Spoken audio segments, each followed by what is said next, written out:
محرم شریف کا مہینہ چل رہا ہے، آپ خوب جانتے ہیں۔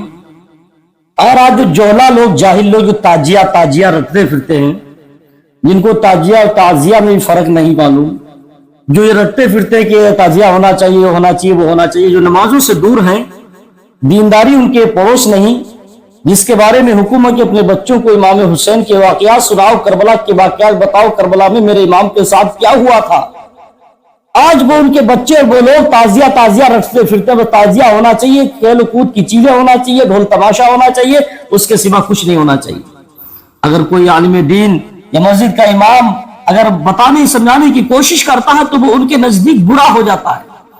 آج قرب قیامت کا دور ہے، اتنا نازک دور ہے کہ اس میں اگر حق بیانی کی جائے تو آدمی اس کو دشمن سمجھ لیتا ہے۔ یہ تازیہ کی ابتدا جانتے ہو کب سے ہوئی تھی؟ یہ تازیہ رٹنے والے بھی، جن کو یہ نہیں پتا تازیہ کی ابتدا کب سے ہوئی، اس کی بنیاد کہاں سے پڑی ہے، ان کو سب سے پہلے جاننا چاہیے کہ تازیہ کی ابتدا کہاں سے ہوئی ہے۔ تازیہ کی شرعی حقیقت سے بھی یہ واقف نہیں ہے، مگر ان کے گھروں میں بس ایک ہی کھجلی ان کے پڑی ہے کہ بس تازیہ ہونا چاہیے، تازیہ ہونا چاہیے۔ نمازوں سے کوئی مطلب نہیں، روزوں سے کوئی مطلب نہیں، دینداری سے کوئی مطلب نہیں رہ گیا۔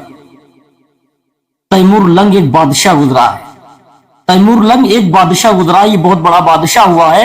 یہ 1386 میں پیدا ہوا تھا، 1386 عیسوی میں پیدا ہوا اور اس کی موت 1405 عیسوی میں ہوئی۔ غور سے سنیے گا، تیمور لنگ ایک بادشاہ تھا جو 1386 میں پیدا ہوا اور 1405 عیسوی میں اس کی موت ہو گئی، دنیا سے چلا گیا۔ تیمور لنگ کے بارے میں تھوڑا جان لیجئے گا۔ تیمور لنگ یہ دنیا کے 3 فاتحوں میں سے ہے، 3 بڑے بڑے بادشاہوں میں سے، جن لوگوں کی خواہش تھی کہ میں دنیا پر حکومت کروں، جن کی ذہن میں لالچ رہتا تھا کہ میں بہت بڑا فاتح بنوں، بہت بڑی میری حکومت ہو جائے۔ 3 لوگ ایسے گزرے ہیں جس میں اس کا نام بھی شمار ہوتا ہے، جن کی بڑی بڑی حکومتوں کی لالچ ان کے سینے میں تھا، ذہنیت میں تھی بڑی حکومت ہو۔ یہ تیمور لنگ بھی انہی تینوں میں سے ہے۔ ان 3 میں کون تھا؟ کون 3 بادشاہ تھے جانتے ہو؟ سب سے پہلا بادشاہ تھا سکندر، دوسرا بادشاہ چنگیز خان، اور تیسرا یہ تیمور لنگ۔ یہ 3 بادشاہ تھے جن کی خواہش رہتی تھی کہ میں دنیا کی سب سے بڑی حکومت کروں اور میں بہت بڑا فاتح کہلاؤں، دنیا پر سب سے زیادہ اگر حکومت سب سے بڑی ہو تو میری۔ وہ 3 بادشاہ کی خواہش تھی، ایک سکندر بادشاہ گزرا ہے، دوسرا چنگیز خان اور تیسرا تیمور لنگ۔ اور آپ یہ جانتے تیمور لنگ یہ بہت بڑا ظالم بادشاہ، یہ کوئی متقی پرہیزگار نہیں تھا، یہ کوئی بہت بڑا دیندار نہیں تھا، نہ کوئی متقی پرہیزگار، بلکہ اس نے تو بڑے بڑے ظلم کیے تھے، بڑے بڑے ظلم کیے تھے۔ 42 ملک اس نے اپنی زندگی میں فتح کیے تھے، 42 ممالک اس نے فتح کیے تھے اپنی جیون میں، 42 ملک اس کے قبضے میں تھے۔ یہ کوئی بہت بڑا دیندار نہیں تھا۔ 42 ملک جب اس نے فتح کیے، جتنی جنگیں اس نے لڑی تھی، جانتے ہیں اس نے جنگوں میں کتنے لوگوں کو قتل کیا؟ اس کے ہاتھوں سے جانتے ہو کتنے لوگ قتل ہوئے ہیں؟ اس کے ہاتھوں سے قتل ہونے والے لوگ 1,70,00,000 لوگ گزرے ہیں۔ 1,70,00,000 لوگوں کا اس کے ہاتھوں سے قتل ہوا۔ یہ اتنا بڑا قاتل تھا، حکومت کرنے کے لیے، اپنا نام روشن کرنے کے لیے، سب سے بڑی حکومت، سب سے بڑا فاتح بننے کے لیے اس نے 42 ملکوں کو اپنے قبضے میں کیا، جس میں 1,70,00,000 لوگوں کا اس نے مرڈر کیا، اتنے لوگوں کو قتل کیا تھا تیمور لنگ نے۔ اتنے لوگوں کو جس نے قتل کیا، یہ کوئی متقی پرہیزگار نہیں تھا، مگر یہ ایک اس کی خوبی تھی کہ یہ ہر سال امام حسین رضی اللہ تعالیٰ عنہ کے روزے پر جایا کرتا تھا۔ امام حسین کے روزے پر یہ ہر سال جایا کرتا تھا۔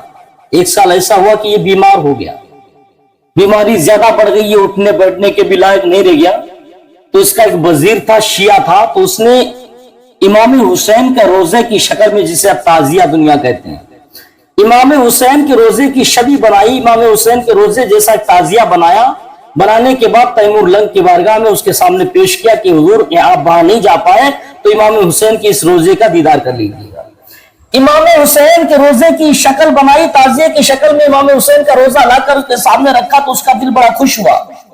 تیمور لنگ کا دل بڑا مطمئن ہوا، بڑا خوش ہوا، اس کا دل میں بڑی سکون حاصل کیا کہ امام حسین کا روزہ میں دیکھنے نہیں پہنچا، مگر میرے وزیر نے امام حسین کا روزہ بنا دیا، میں نے دیکھ لیا، خوشی حاصل ہو گئی۔ اس نے وزیر نے سمجھایا کہ حضور یہ امام حسین کا روزہ تو سب کے گھر ہونا چاہیے، اس سے محبت ہونا چاہیے۔